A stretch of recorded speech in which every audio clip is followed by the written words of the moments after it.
올레 TV에 채널 888로 방송이 되고 있고요. 그 다음에 GNTV 홈페이지를 통해서 인터넷 방송이 되고 있고, 또 모바일 방송, 여러분이 스마트폰으로도 GNTV 방송을 들을 수 있습니다. 설교를 들을 수 있습니다. 여러분들이 다양한 방법으로 들을 수 있듯이 세계 곳곳에서 바로 스마트폰, 인터넷, TV 이러한 매체를 통해서 복음과 또 이 진리의 말씀을 듣고 있습니다. 그리고 유튜브 방송을 통해서도 나가고 있고, 또 최근에는 국내 굴지의 3대 기독교 TV 중에 하나인 굿TV가 있습니다. 기독교 복음 방송. 거기에도 이제 GNTV 콘텐츠가 나가고 있습니다. 그래서 상당히 다양한 방법으로 다양한 넓은 지역에 GNTV 콘텐츠가 나가고 있고, 또 거기에 영등포 교회 이 설교도 실려서 같이 방송이 되고 있습니다. 여러분들이 말씀을 위해서 기도해 주시면 그것이 바로 이 세계 방송 선교를 위해서 기도하시는 겁니다. 그래서 특별히 저를 위해서 기도해 주시고, 또 이 말씀을 통해서 듣는 이들이 복음을 통해서 구원을 받게, 또 성도들이 영적인 성장과 또 교회 진리, 이런 진리 가운데서 많은 유익을 얻을 수 있도록 기도해 주시면 좋겠습니다.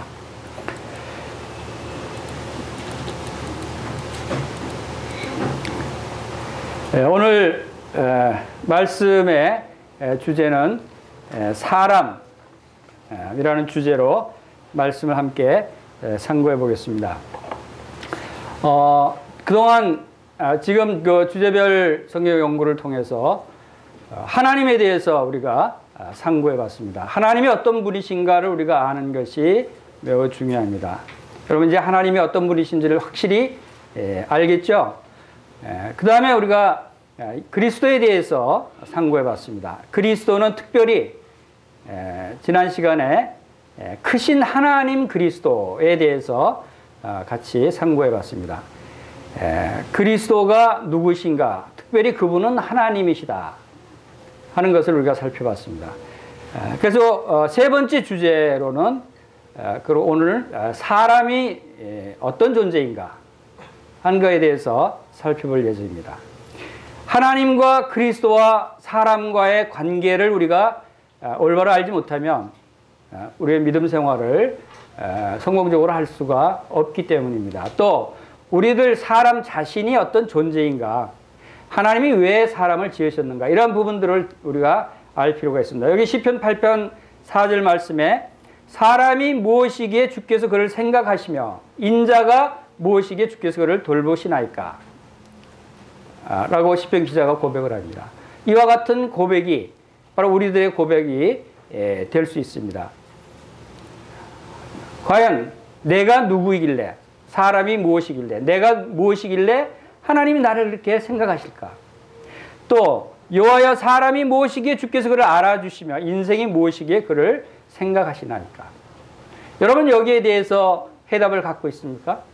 여러분 자신이 누구길래 하나님이 여러분을 돌보시고 여러분을 생각하시고 여러분을 알아주십니까? 오늘 말씀을 통해서 함께 상고해 보겠습니다. 여기는 미국 뉴욕에 있는 유엔 본부 건물입니다. 여기에 방문을 했을 때 특별히 눈에 띄는 조각이 있었습니다. 이 조형물이 눈에 띄길래 제가 사진을 찍어 온 것입니다. 이것이 권총인데 권총의 앞 총구를 감아버렸죠. 그러면 이 총이 제구시를 하겠습니까? 하지 못하겠습니까? 총으로서의 기능을 발휘할 수 없는 거죠. 그러니까 무용지물이 된다는 것이죠. 자, 유엔 본부의 상징적인 조형물이, 이 총을 망가뜨린 조형물이 유엔 본부에 걸려 있습니다. 자, 이것이 무엇을 의미하는 것입니까? 유엔 본부가 어떤 것이죠? 모든 사람들의 모든 국가의 연합이에요. 모든 국가, 모든 사람들이 연합한 연합체가 무엇을 추구하고 있느냐, 무엇이 사람들에게 문제인가를 상징적으로 우리에게 보여주고 있어요. 온 세상 사람들에게 가장 큰 문제가 뭐냐, 이것이 여기에 의미하고 있다고 제가 생각이 들었습니다. 그래서 이 사진을 오늘 보여드리는 것입니다. 문제가 뭐겠습니까? 서로 싸우고 죽이고 서로 헐뜯고 서로 빼앗고, 이것이 모든 사람들의 문제예요. 모든 국가의 문제예요. 이것이 무엇이 결여돼서 그럴까요? 사랑이 없어서 그렇습니다. 여기에 대한 해답은 바로 사랑입니다. 유엔 본부 사무총장이 가장 고민하고 있는 부분이 바로 이 부분이라고 생각이 됩니다. 우리들의 문제도 마찬가지예요. 모든 사람들의 문제일 뿐만 아니라 우리들의 문제도 서로 싸우고 헐뜯고 비난하고 하는 사랑이 없는 것이 가장 큰 해결해야 될 문제다. 이렇게 생각되지 않습니까? 지구, 태양을 공전하고 돌고 있습니다. 우리는 지금 이 지구 안에 살고 있죠. 우리는 어쩌면 다시 표현하면 지구라고 하는 거대한 우주선을 타고 지금 우주여행을 하고 있는 거예요. 무지무지하게 빠른 속도로 1년에 한 번씩 태양을 한 바퀴 돌면서, 얼마나 멋진 우주여행이에요. 지금 여러분 우주여행하고 있는 거예요. 그 지구에 지금 유엔 사무총장이 누구죠? 반기문. 참 자랑스럽게도 대한민국의 반기문 총장이 사무총장입니다. 그분이 최근에 이 페이스북에 올린 글이 있었어요. 그 글을 제가 잠깐 소개를 드리겠습니다.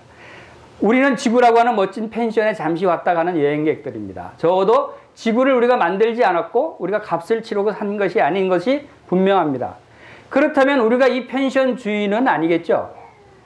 그리고 다들 일정 기간 후에 떠나는 것을 보면 이곳에 여행 온 것이 맞는 듯합니다. 단지 여행의 기간이 3박 4일이 아닌 70년, 80년 정도일 뿐인데 우리는 여행 온 것을 잊을 때가 많습니다. 펜션 주인이 조용히 지켜보는 가운데 이 여행객들은 서로 자기들의 방을 잡고는 마치 진짜 자기 집인 양 행세하기 시작합니다. 다른 방에 있는 여행객들이 한번 들어와 보고 싶어하면 복잡한 절차를 거쳐 일정한 값을 치르고 들여보냅니다. 심지어 싸우기도 합니다. 다른 방을 빼앗기 위해 싸우기도 하고 다른 여행객들의 가진 것을 빼앗기도 하고 목숨을 해하기도 합니다. 우리는 pension 주인이 제공하는 햇빛과 물, 공기와 같은 가장 비싸야 되는 것들을 공짜로 이용하면서, 심지어는 방들도 공짜로 이용하면서 서로에게는 값을 요구합니다. 과연 이 펜션에 우리의 것이 있을까요? 우리는 여행객인 걸요. 마음씨 좋은 주인이 함께 누리라고 허락해준 이 아름다운 여행지에서 다 함께 여행을 즐기면 어떨까요? 여행을 소중히 여겨주세요. 나에게도 딱 한 번이지만 다른 사람에게도 딱 한 번 있는 여행이니까요. 무슨 뜻인지 알겠죠? 우리는 이 지구에 여행하고 있는, 마치 펜션에 2박 3일 여행 갔다 오는 그러한 사람들처럼 우리는 이 지구에 70년, 80년 여행하고 있는 중입니다. 70년, 80년 후에는 떠나야 돼요. 여행객은 떠날 수밖에 없어요. 여기가 영원한 것이 아닌 것이죠. 우리는 떠나야 됩니다. 어디로 떠나가서 돌아갈 곳이 어디입니까? 어디로 돌아갈 것입니까, 여러분은? 저 위에 보이는 천국, 아름다운 곳, 가고 싶은 곳, 그곳에 가고 싶은데, 거기서 가면 좋겠는데, 불행하게도 죄인 출입금지 딱 철조망에 쳐져 있어요. 여러분, 여기 들어갈 수 있어요, 없어요? 죄인은 들어갈 수 없다는 거예요. 그러면 어디로 다른 출구가 있는데 여행객의 출구가 딱 한 군데밖에 없다는 것입니다. 이 지구호에서 내려야 돼요. 70년, 80년 후에는. 그 내리는 출구가 어디입니까? 불행하게도 한 군데밖에 없어요. 바로 지옥 불못이라고 성경은 말씀하고 있는 것입니다. 이것이 인간의 운명이에요. 우리 사람의 운명이. 그런데 참으로 다행스러운 것은 바로 이 여행객의 출구인 지옥 불못으로 떨어지는 것이 아니고 다른 출구가 하나 더 만들어졌다는 것입니다. 이것이 하나님의 사랑이라고 하는 출구입니다. 하나님의 사랑을 깨닫는 사람은 이 십자가의 문이 보이는 것입니다. 이 문이 아무한테나 보이는 것이 아니에요. 이것은 비밀의 문이라고 그랬어요. 이 문은 사랑의 문이에요. 이것은 예수 그리스도의 십자가의 문인데 이 비밀의 문을 볼 수 있는 사람은 이 문을 통해서 천국 아름다운 곳으로 영원한 곳으로 우리가 들어가서 살 수 있는 것입니다. 여러분에게는 이 비밀의 문이 보입니까? 대답이 없는 거 보니까 안 보이는 모양입니다. 여러분 마음속에 비밀의 문이 여러분에게 보여야 되는 것입니다. 이 지구에 살고 있는 기간이 얼마나 소중한 시간인지 얼마나 중요한 기간인지 알아야 합니다. 이 시간 동안에 진리를 깨닫고 천국에 이르는 길을 찾지 못하면 영영 돌아올 수 없는 불못으로 떨어지게 됩니다. 기회는 두 번 주어지지 않습니다. 인생은 단 한 번의 삶으로 끝나는 것입니다. 여러분 여행은 딱 한 번으로 끝난다는 것입니다. 지금 우리가 이 땅에 살고 있는 기간이 얼마나 중요한 기간인가를 여러분들이 깨달으셔야 되는 겁니다. 이 기간 동안 호성세월하고 이 십자가의 문, 비밀의 문을 발견하지 못하면 여러분 영원한 지옥으로 떨어진다고 하는 것입니다. 자, 우리는 어디서 왔고 사람은 어떤 존재인가? 사람들의 문제의 근원은 어디서부터 오는 것인가? 왜 총을 잡고 서로 싸우고 빼앗고 서로 헐뜯고 하는 일이 역사 일에 계속해서 반복되어야 하는가? 그러나 거기에 대한 해답은 바로 성경에 기록되어 있다는 것입니다. 내 형질이 이루어지기 전에 주의 눈이 보셨으면 나를 위하여 정한 날이 하루도 되기 전에 주의 책에 다 기록되었느니라.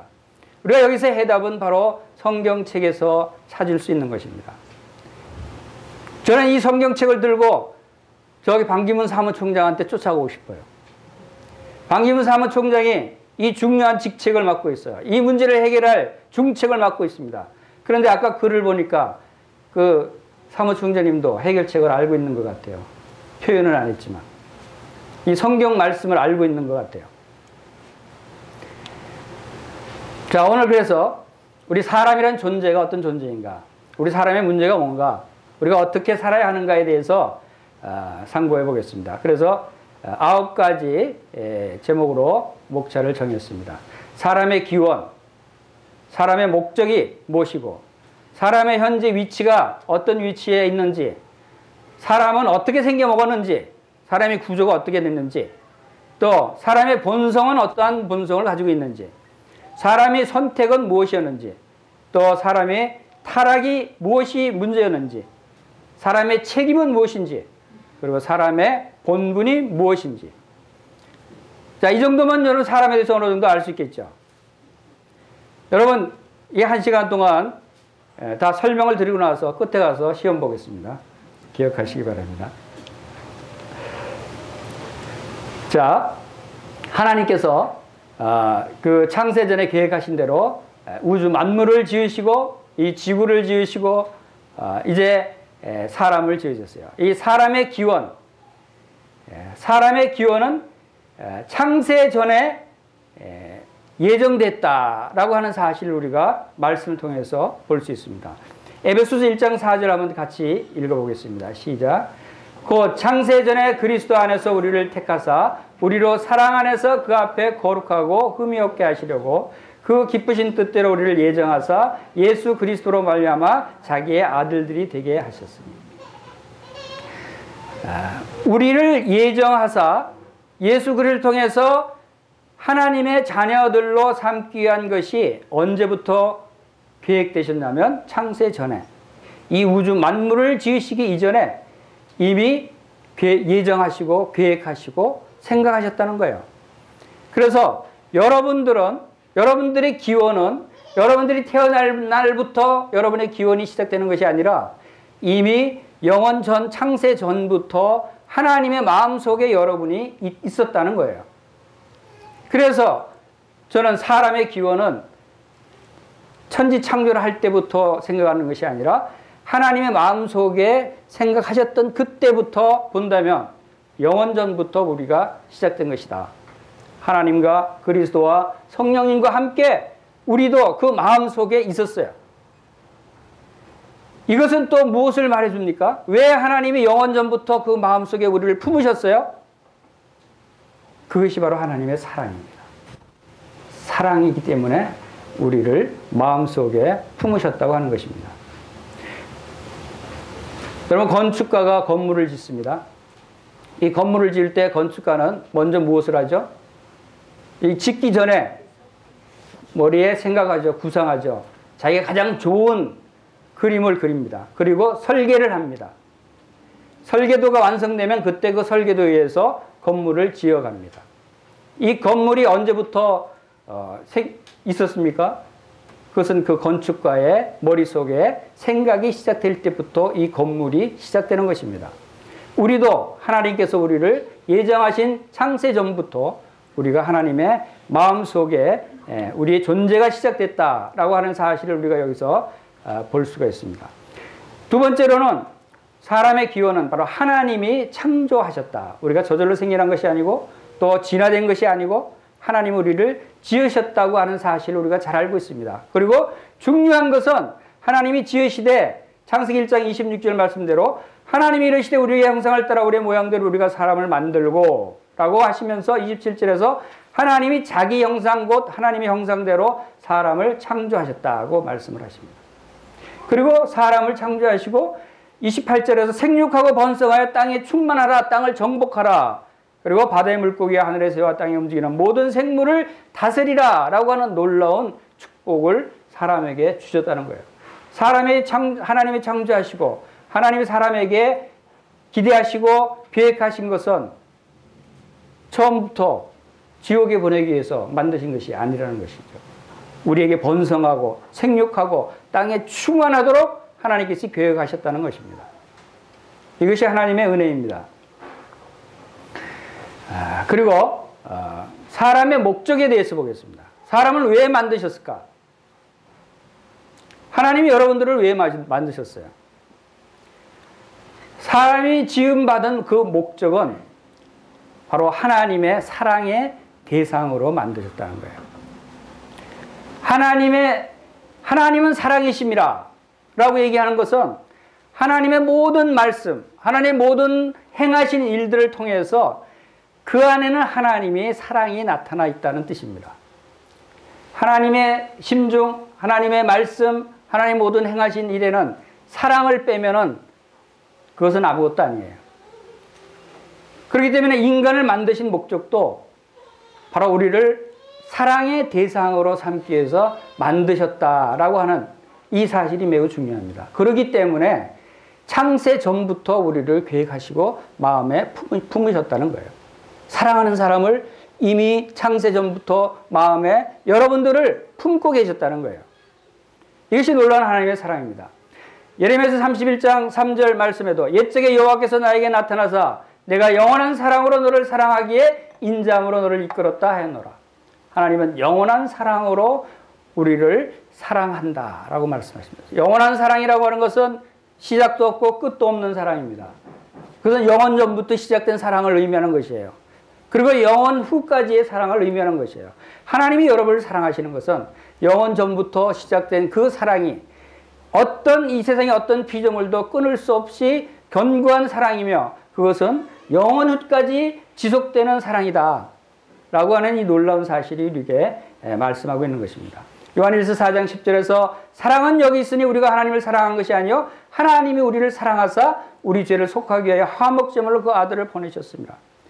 하나님이 우리를 사랑의 대상으로 삼으신 것에 얼만큼 우리가 실감할 수 있습니까? 그것은 바로 우리를 위해서 화목제물로 예수 그리스도를 십자가에 죽게 하신 것을 우리가 바라볼 때 우리는 실감할 수 있는 것이에요. 그 하나님의 사랑이 어떤 사랑인가를 실감할 수 있지 않겠어요? 사랑의 대상인 우리에게 하나님께서 뭐라고 말씀하십니까?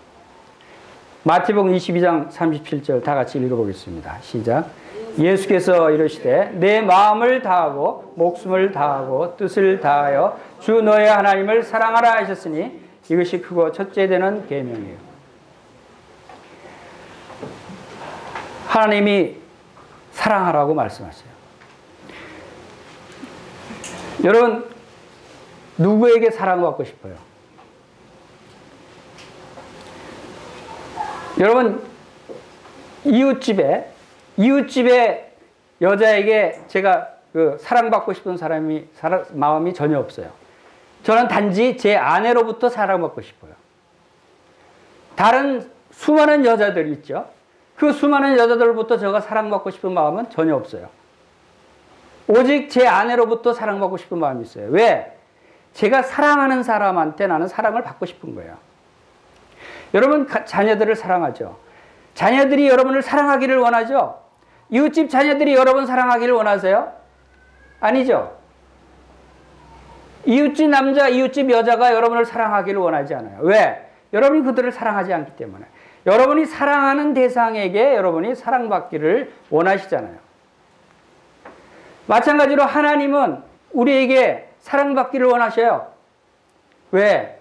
우리를 사랑하기 때문에. 하나님도 사랑하는 그 사랑의 대상에게 사랑받기를 원하신다는 것이죠. 바로 이 사랑은 바로 하나님께서 우리를 먼저 사랑하신 사랑입니다. 그리고 하나님은 우리에게 말씀하셨습니다. 마음을 다하고 목숨을 다하고 뜻을 다하여 주 너의 하나님을 사랑하라. 이것이 첫째 되는 계명이다. 우리가 해야 될 첫 번째 일은 바로 하나님을 사랑하는 것입니다.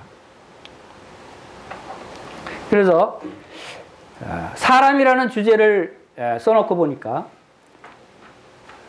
내가 잘못 썼나? 사랑을 써야 되는데 사람을 쓰는 거 아닌가 하는 생각이 들었어요. 사랑과 사람 끝에 그 받침 하나가 틀리는데 그것도 비슷한 받침이에요. 미음자와 이음자만 틀려요.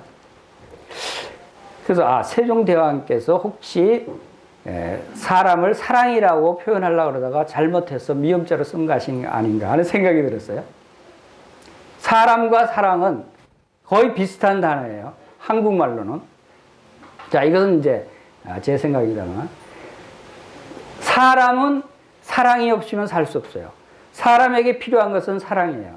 사랑이 사람에게 가장 중요하다고 하는 것을 우리가 알 수가 있습니다. 그래서 유엔 본부에서 모든 국가의 모든 사람들이 해결돼야 될 가장 중요한 문제는 바로 사랑이 필요하다는 겁니다. 모든 사람들에게.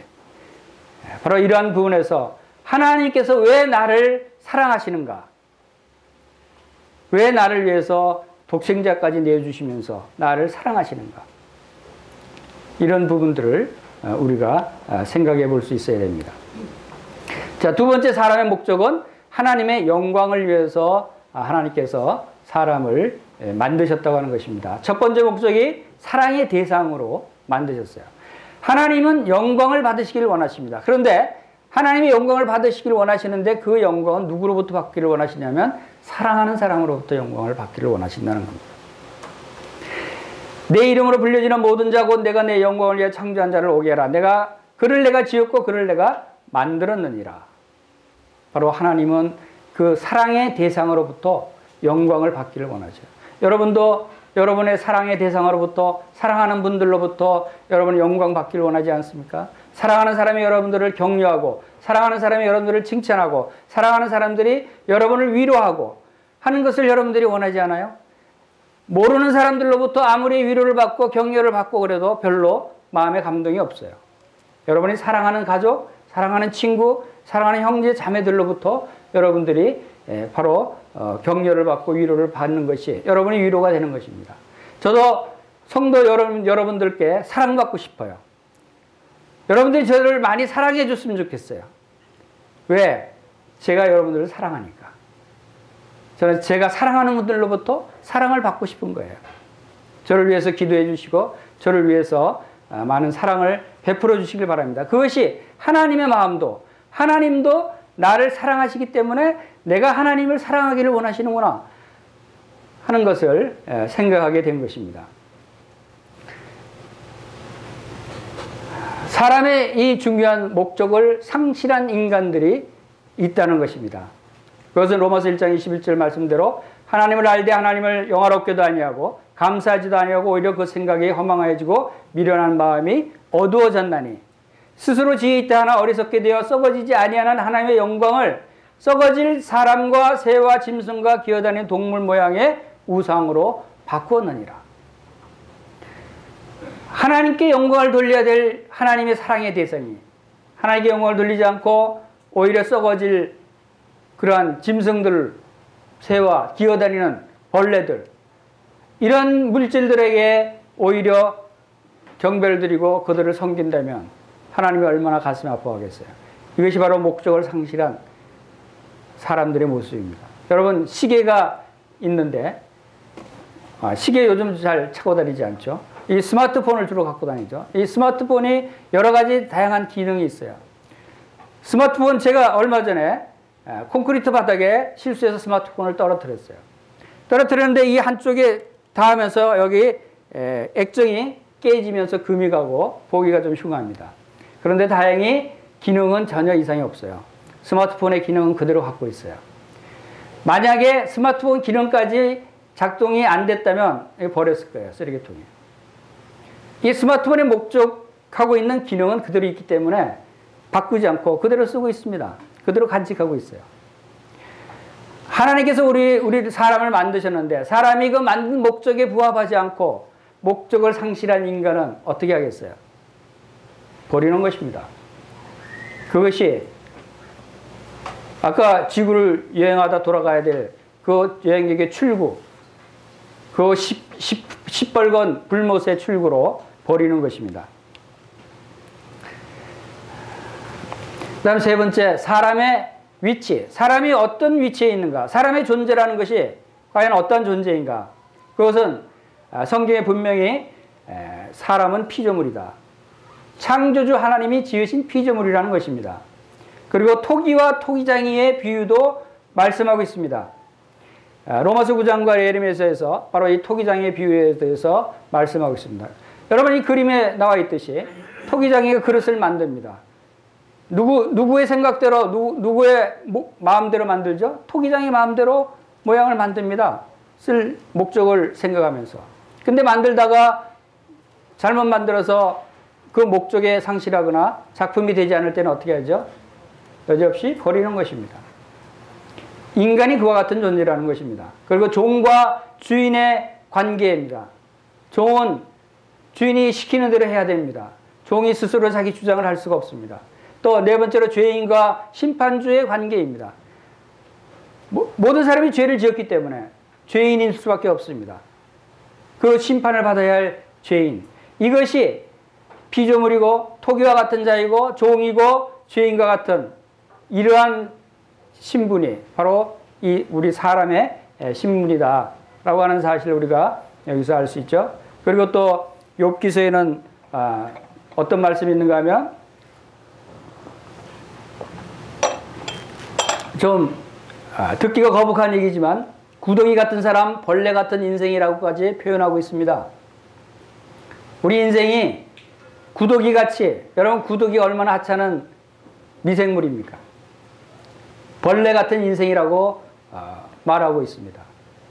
그만큼 우리 인생이 하나님의 목적에 벗어난 삶을 살 때 이와 같은 처지가 된다고 하는 사실을 우리가 기억해야 됩니다. 그리고 이사야서 2장 22절에 보세요. 너희는 인생을 의지하지 말라. 그의 호흡은 코에 있나니 셈할 가치가 어디 있느냐? 셈할 가치가 어디 있느냐는 무슨 뜻입니까? 숫자를 셀 가치도 없다는 거예요. 아무 가치도 없다는 거예요. 우리 인생은 헛되고 헛되니 헛되고 헛되도다. 모든 것이 헛되다고 전도서에서 말하고 있는 것입니다. 이것이 목적을 상실한 인생의 모습이에요. 그 다음에 네 번째. 자, 사람의 구조가 어떻게 생겨먹었을까요? 여러분은 어떻게 생겼을까요? 우리가 이 사람이 어떻게 구조적으로 어떻게 되어 있다는 사실을 명확히 알 필요가 있어요. 그래야 우리가 영적인 삶을 살 때 어떤 부분에 내가 영적인 삶의 아름다운 모습을 갖고 나가야 되느냐 하는 부분을 생각할 수 있습니다. 사람은 영과 혼과 몸으로 이루어졌다라고 말씀하고 있죠. 그것이 데살로니가전서 5장 23절, 히브리서 4장 12절에서 말씀하고 있듯이 우리는 영이 있고 혼이 있고 몸이 있다. 그래서 나라고 하는 존재가 여러분들이 나라고 얘기할 때 스스로 내가 지금 나의 영혼을 얘기하는가 나의 몸을 얘기하는가를 인식할 수 있어야 돼요. 그럴 때 우리가 영적인 삶을 살 수 있는 거예요. 자, 사람의 기원을 보십시오. 흙으로 사람을 지으셨어요. 이 사람을 지으시고 이제 그 몸에 생기를 불어넣으셨다 그랬어요. 그 코로 생기를 불어넣어서 생명이 된지라 라고 말씀하셨거든요. 그래서 이 사람이 흙으로 몸이 만들어진 다음에 하나님께서 생기를 그 코에 불어넣으셔서 영혼이 들어가게 된 것입니다. 이 영혼은 누구의 영혼입니까? 이것은 하나님의 형상. 하나님의 형상으로 사람을 지었다라고 말씀하신 것은 바로 하나님의 성품을 가진 영혼이 우리 몸속에 들어왔다는 것입니다. 그래서 성경은 우리를 겉사람이 있고 속사람이 있다라고 얘기하죠. 겉사람과 속사람이 있다는 것입니다. 그래서 겉사람은 후패하나 속사람은 날로 새롭도다. 여러분 나이가 들면 몸이 많이 쇠약해집니다. 그러나 여러분 영혼도 쇠약해집니까? 그렇지 않죠. 저도 지금 나이가 꽤 먹었어요. 이제 할아버지가 됐어요. 그런데 제 영혼은 점점 젊어지는 것 같아요. 점점 새로워지는 것 같아요. 왜? 하나님의 말씀, 하나님의 성령님을 통해서 날로 새로워져 가는 것을 제가 경험하고 있습니다. 그럼 몸은 점점 약해져 가고 있어요. 점점 피곤해져 가고 있고.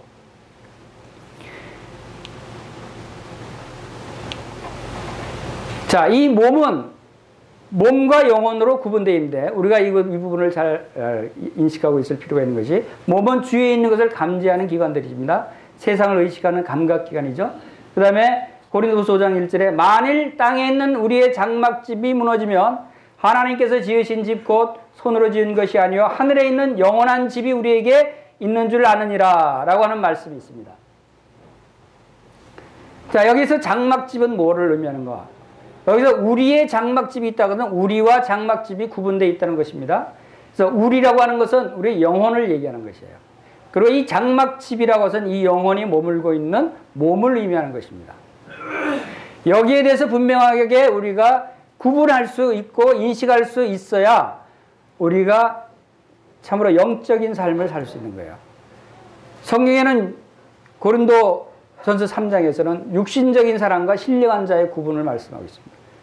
여러분 구원받은 거듭난 성도일지라도 여전히 육신적인 삶을 사는 사람이 있는가 하면 신령한 삶을 사는 사람도 있다고 하는 것입니다. 그것은 어디서 무슨 차이가 나느냐? 바로 이 몸과 영혼의 구분 없이 사는 사람은 아직도 육신적인 삶을 살 수 있는 것이에요. 그리고 이 영혼은 혼은 지정의의 중심이고 혼은 자신을 의식하는 기관이다. 다양한 감정과 절망, 미움, 분노, 기쁨, 괴로움, 슬픔 이런 것들을 느끼는 것이 혼이고 내 영혼아 내가 어찌 낙심하며 어찌 내 속에서 불안해하는가 라고 말씀하셨듯이 바로 이 영혼이 낙심하기도 하고 불안해하기도 한다 라고 하는 것입니다. 그 다음에 이 영은 하나님과 그 영역에 속한 것들을 아는 것입니다. 이 영이 하나님을 알게 되고 또 너희는 다시 무서워하는 종의 영을 받지 아니하고 양자의 영을 받았으므로 우리가 아빠 아버지라고 부르짖느니라. 성령이 친히 우리 영과 더불어 우리가 하나님의 자녀인 것을 증언하시나니 바로 우리의 영 속에 죽었던 죄로 말미암아 죽었던 영이 예수 그리스도를 믿음으로 말미암아 성령님이 우리 영 안에 들어오셔서 우리 영이 살아난 것입니다. 우리의 영은 성령이 임했기 때문에 우리의 영이 새로운 생명으로 살아났다. 그 영이 바로 양자의 영. 그래서 우리의 영이 살아났기 때문에 우리의 영이 성령으로 거듭났기 때문에 우리가 하나님을 아빠, 아버지라고 부를 수 있는 하나님의 자녀가 됐다는 것입니다. 이것이 분명한 영적인 사람의 모습이죠. 또 내가 영혼이 없는 몸을 우리가 생각해 볼 수 있어요. 내가 내 영혼에게 이르되 영혼아 여러 해 쓸 물건을 많이 쌓아두었으니 평안히 쉬고 먹고 마시고 즐거워하자 하리라. 하나님이 이르시되 어리석은 자여 오늘 밤에 내 영혼을 도로 찾으리니. 자, 하나님이 영혼을 찾는다고 말씀하셔요. 영혼을 가져가신다고 말씀하셔요. 그러면 영혼이 없이 몸만 남게 되죠. 그것이 사람의 죽은 상태입니다.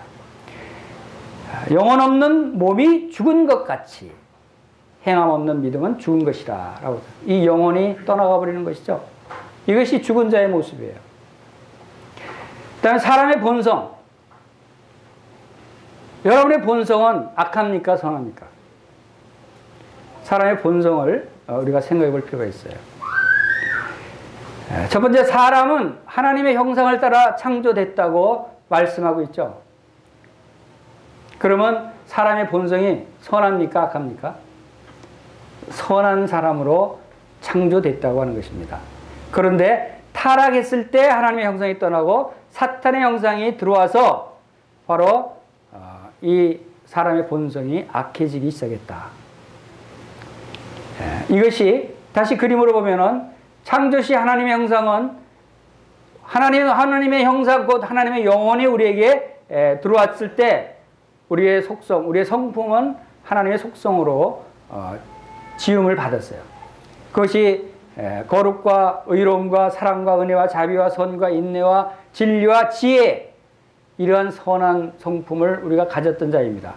그런데 이제 그 선한 성품을 가졌기 때문에 하나님과의 교통이 이루어지게 된 것입니다. 하나님과 교제할 수 있는 것입니다. 이 영이 하나님과 교제하는 일을 하는 것이죠. 그러나 타락했을 때 하나님의 영이 떠나고 사탄의 형상이 들어오는 것입니다.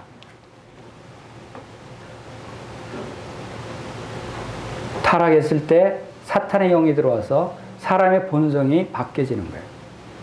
이 본성이 악한 본성이에요. 그래서 사람들이 싸우고 죽이고 헐뜯고 빼앗고 총을 쏘고 하는 것입니다. 이것이 오늘날 타락한 아담의 후손들이 태어날 때부터 가지고 나오는 본성이 바로 이 죄악과 불의와 미움과 탐욕과 무정과 악독과 거짓과 분냄과 미련과 살인과 이런 것들이 바로 로마서 1장 20절 이후 23절 27절 나오는 말씀들이죠. 이것이 하나님과의 교제라던 영이 이제 하나님과의 교제가 단절되고 이제 하나님이 인간에게 떠나가시는 그러한 모습입니다. 이것이 이제 자연인이라고 합니다. 이제 태어난 사람들, 자연인의 모습이 바로 이러한 악한 본성을 가지고 태어났다 하는 것입니다. 자, 그 다음에 사람의 선택. 사람은 하나님께서 지으실 때 선택할 수 있는 자유의지를 주셨어요. 창세기 2장 16절에서 각종 나무의 열매는 내가 임의로 먹되 선악을 알게 하는 나무의 열매는 먹지 말라 라고 하나님께서 말씀하시고 내가 먹는 날에는 반드시 죽으리라 라고 말씀하시고 또 신명기 30장 19절에서는 내가 오늘 하늘과 땅을 불러 너희에게 증거를 삼노라. 내가 생명과 사망과 복과 저주를 내 앞에 두었은즉 너와 내 자손이 살기 위하여 생명을 택하고,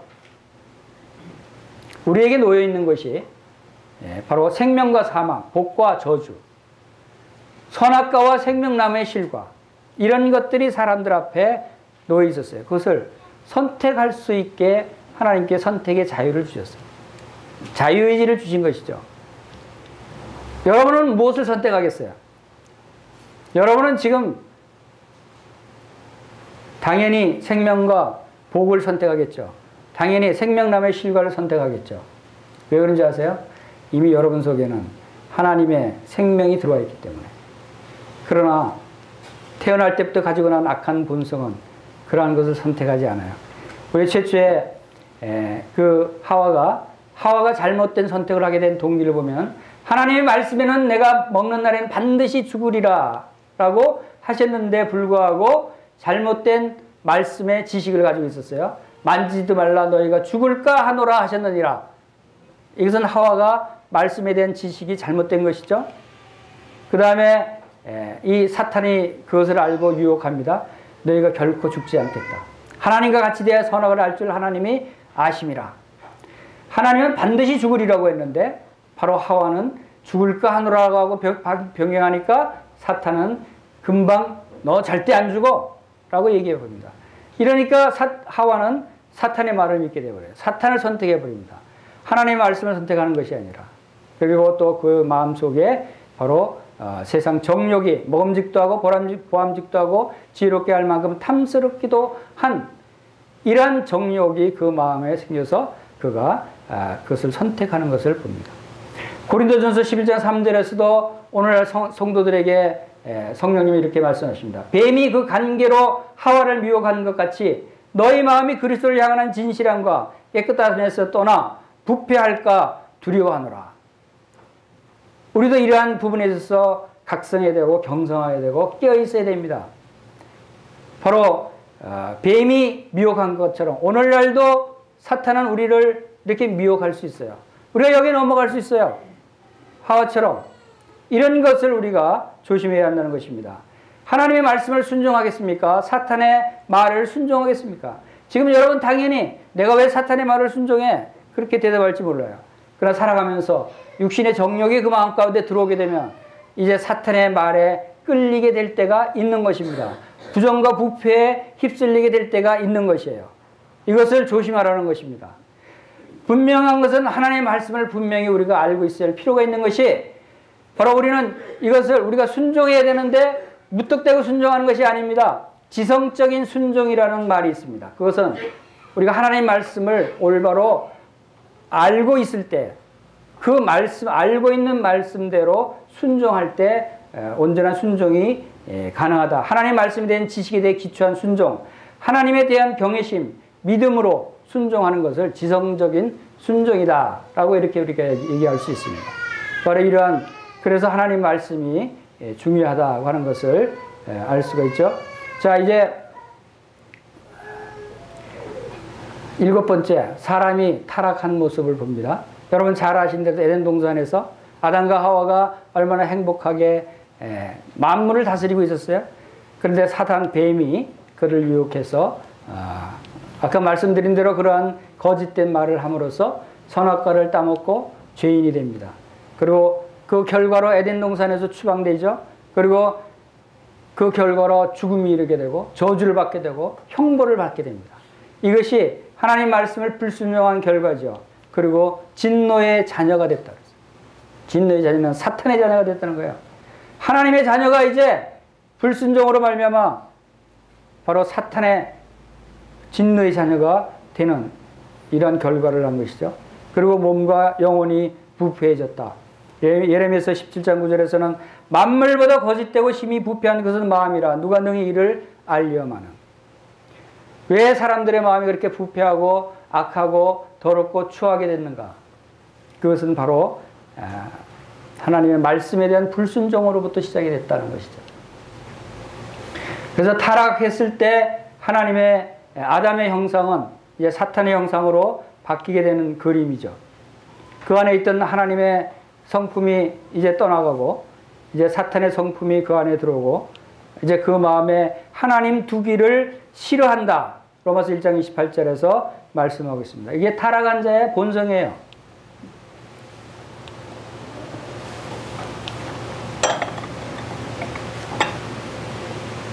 그래서 이제 사람의 운명은 한번 죽는 것은 사람에게 정해진 것이요. 그 후에는 심판이 있게 되는 이것이 사람의 운명입니다. 범죄함으로 심판을 받아서 영원한 형벌을 받게 되는 것입니다. 왜 이러한 심판을 받습니까? 사람은 세 가지 책임을 져야 되기 때문에 그래요.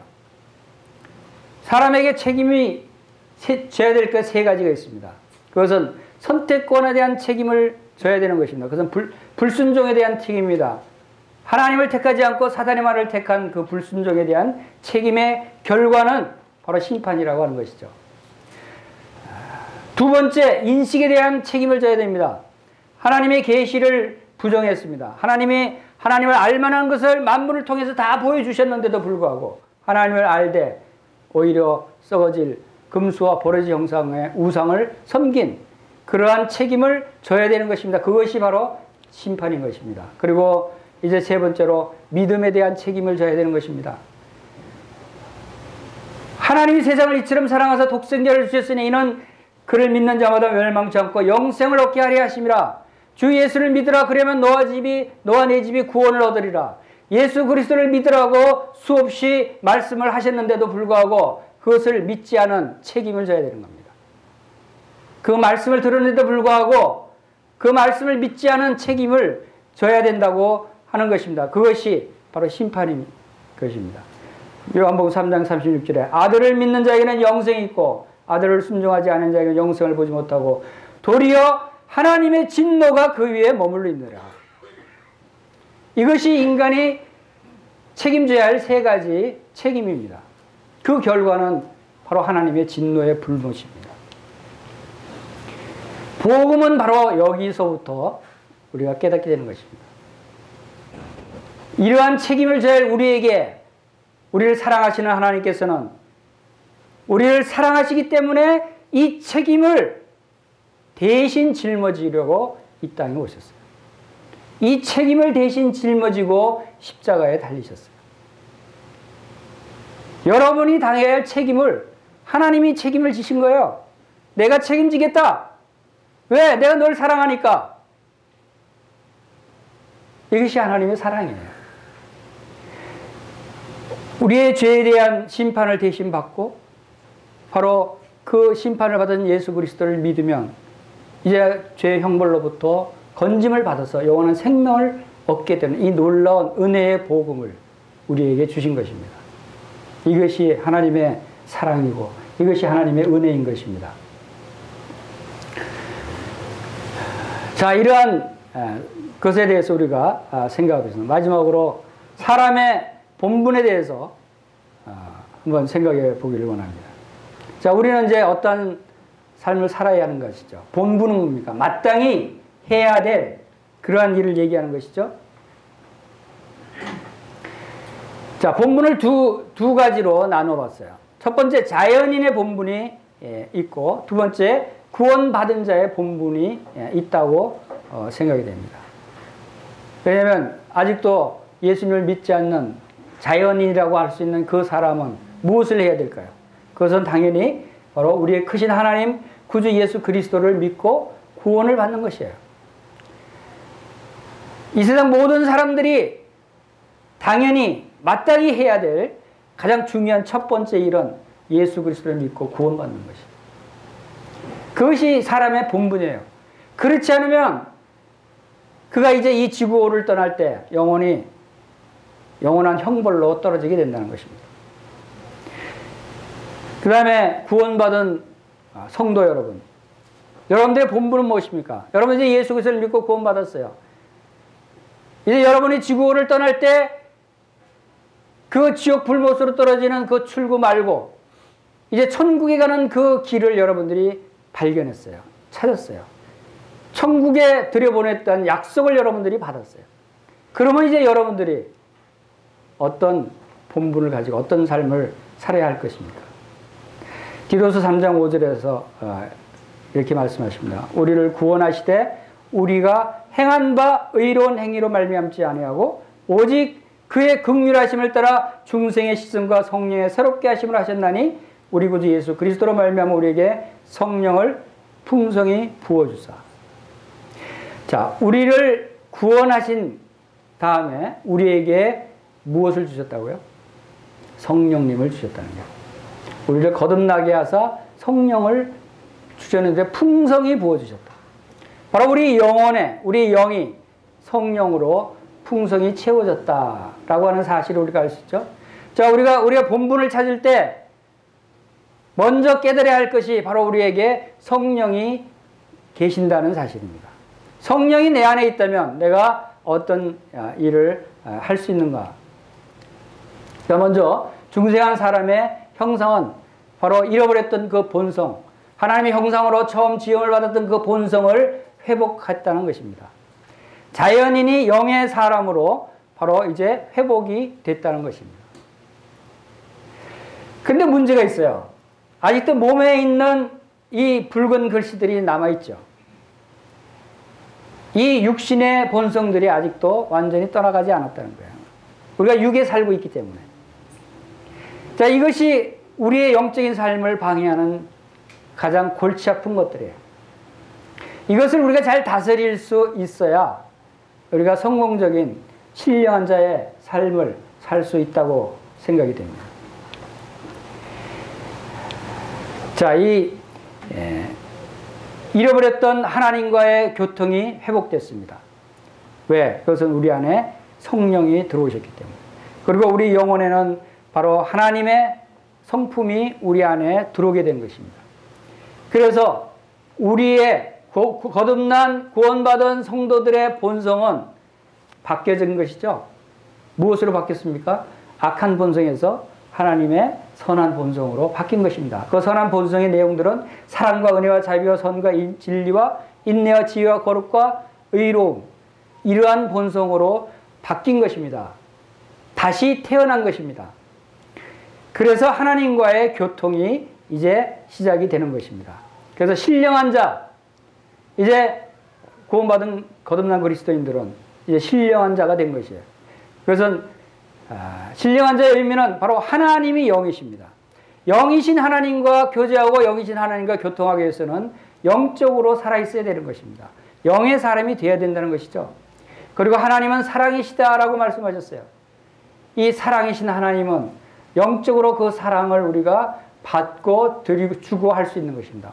여러분이 하나님을 사랑하고 싶으면 여러분이 영적인 사람이 되어야 되는 것입니다. 여러분이 육신적으로 하나님을 절대 사랑할 수 없어요.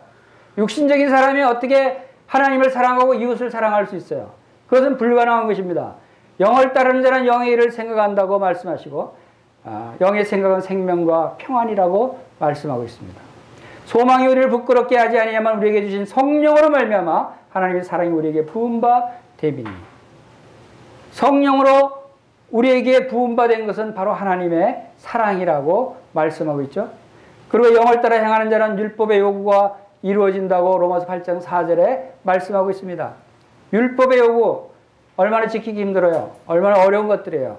그러나 바로 성령으로 말미암아 우리 마음에 부은 바 된 그 사랑으로 율법의 요구가 이루어질 수 있는 것입니다. 그리고 사랑은 율법의 완성이니라 라고 로마서 13장 10절에 말씀하고 있는 것입니다. 여러분 사랑하시기 바랍니다. 영으로 사랑하시기 바랍니다. 하나님이 부어주신 그 사랑으로 사랑해야 하는 것입니다. 성령을 따라 행하면 육체의 욕심을 이루지 않게 됩니다. 여러분 사랑할 때 성령을 따라 행하는 사랑을 하시길 바랍니다. 그럴 때 육체의 욕심을 이루지 않습니다. 우리가 온전한 사랑을 할 수 없는 이유는 바로 육체의 욕심이 있기 때문에, 사랑은 온전히 자기 자신을 비워야, 그리고 나를 생각하기보다는 남의 유익을 먼저 생각해야 사랑할 수 있는 것입니다. 그것은 바로 성령을 따라 행하지 않으면 할 수가 없는 것이죠. 그다음에 육신에 속한 자에 대해서 또 말씀하고 있죠. 로마서 8장에 육신을 따르는 자는 육신의 일을, 영을 따르는 자는 영의 일을 생각하느니 육신의 생각은 사망이요 영의 생각은 생명과 평안이라고 그랬습니다. 육신의 생각은 하나님과 원수가 된다고 그랬어요. 하나님 법에 굴복하지 않는다고 그랬어요. 육신에 있는 자들은 하나님을 기쁘시게 할 수 없다고 그랬어요. 우리가 아까 본 사람의 구주의 그림처럼 우리 속에 여전히 육신의 모습이 있다고 하는 것입니다. 그러나 육신의 모습을 따르지 않고 영을 따를 때 우리는 하나님을 기쁘시게 될 수 있다. 정욕적이고 죄 가운데 있고 탐심으로 가득 찬 욕심대로 사는 사람, 그런 사람은 비록 겉으로 보기엔 좋은 사람 같고 선한 사람 같이 보이기도 하고 착한 일도 하는 것 같고 사랑을 하는 것 같기도 하지만, 그러나 하나님과의 교제가 막혀있고 진정한 하나님의 사랑을 행할 수 없는 것입니다. 육신을 쫓는 자는 육신에 속한 것을 추구하고 성령에 속한 자는 성령에 속한 것을 추구한다. 이것은 의무가 아닌 본성적인 행동이다 라고 존 넬슨 다비가 이야기합니다. 자, 우리가 여기서 주의 깊게 볼 것은 이것은 의무가 아니라는 거예요. 내가 하려고 해서 의지적으로 되는 것이 아니라는 거예요. 본성적인 행동으로 나타나는 것입니다. 영적인 사람인가 육신적인 사람인가 하는 것은 내 안에 성령이 충만한가 그렇지 않은가에 따라서, 성령에 따라서 바로 이러한 것이 본성적으로 나타나는 것이에요. 우리는 성령 충만하기를 기도해야 하는 것입니다. 육신의 본성을 따르는 행동은 사망을 가져온다고 그랬죠. 육신을 따르지 말아야 하는 이유는 왜 그렇죠? 육신은 남고 영혼은 하나님께로 돌아가기 때문입니다.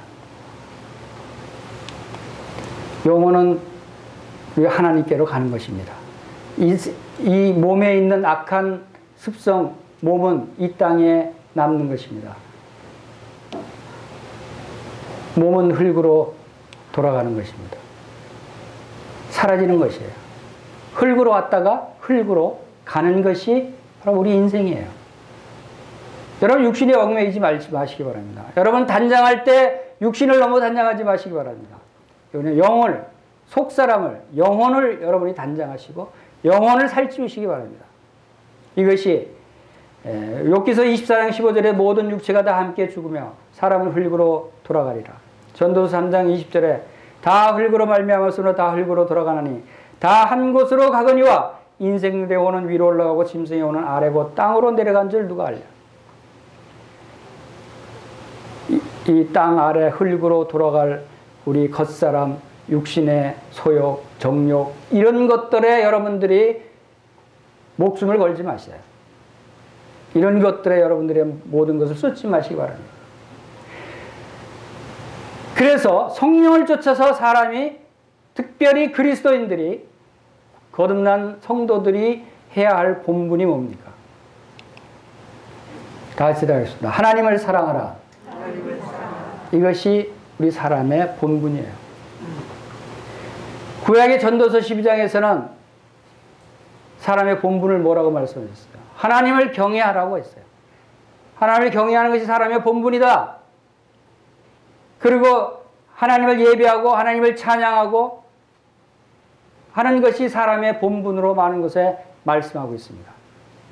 그것은 곧 한마디로 말하면 성령을 따라서 성령을 의지해서 하나님을 사랑하는 것입니다. 하나님을 사랑할 때 우리는 하나님을 경외하는 것이고 하나님을 사랑할 때 우리는 하나님을 예배하는 것이에요.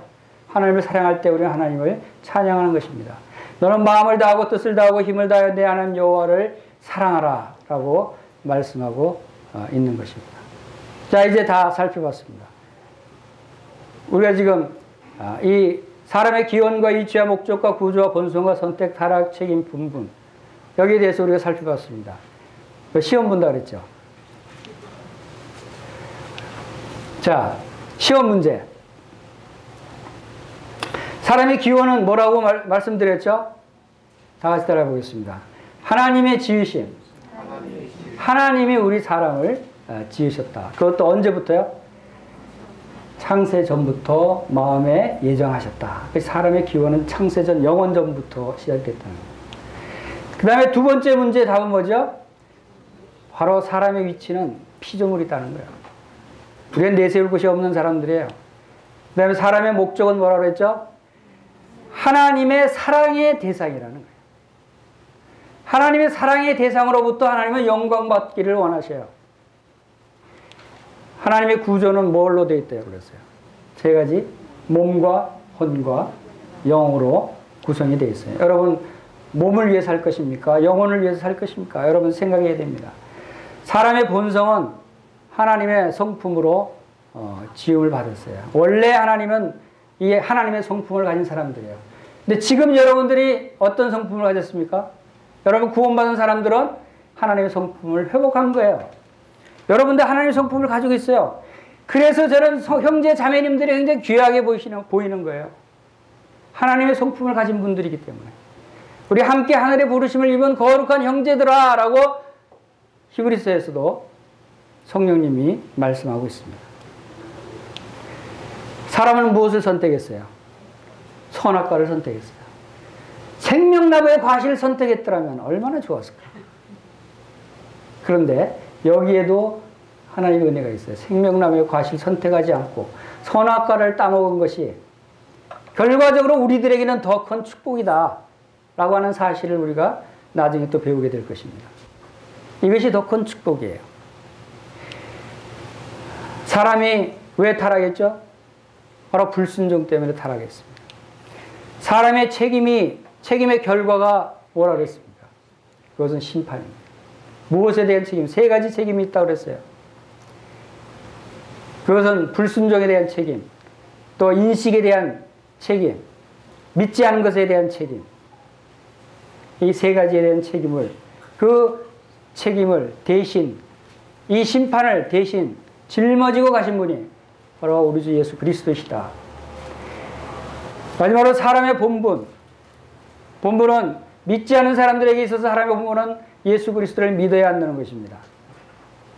그러나 믿는 그리스도인들에게 사람의 본분은 서로 사랑하라는 것입니다. 하나님을 사랑하고 이웃을 사랑하라는 것이 첫 번째 계명이고 두 번째 계명입니다.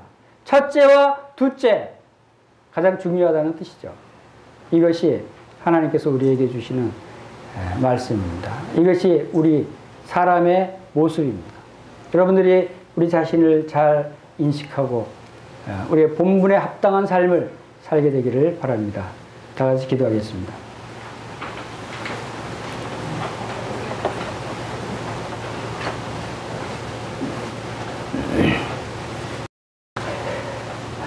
은혜로우시고 사랑이 많으신 아버지 하나님, 정말 피조물이며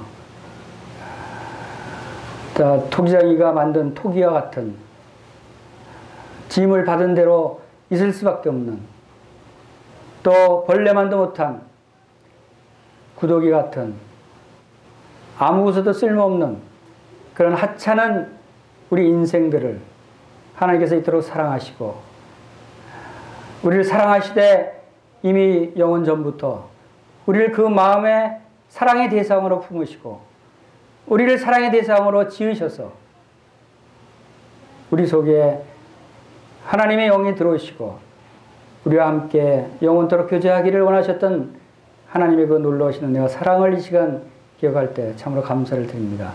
그러나 이제 아담과 하와의 불순종으로 말미암아 하나님을 떠나 진노의 자녀가 되었던 우리들에게 우리를 사랑하시는 그 놀라우신 사랑으로 우리 주 예수 그리스도의 십자가의 보혈을 통해서 저희들을 다시 구원해 주시고 하나님의 성품으로 회복시켜 주시고 하나님의 자녀로 회복시켜 주시고 이제 영원토록 하나님과 함께 살며 교제하며 하나님을 사랑할 수 있는 이 놀라운 신분으로 변화시켜 주신 것을 생각할 때 참으로 감사를 드립니다.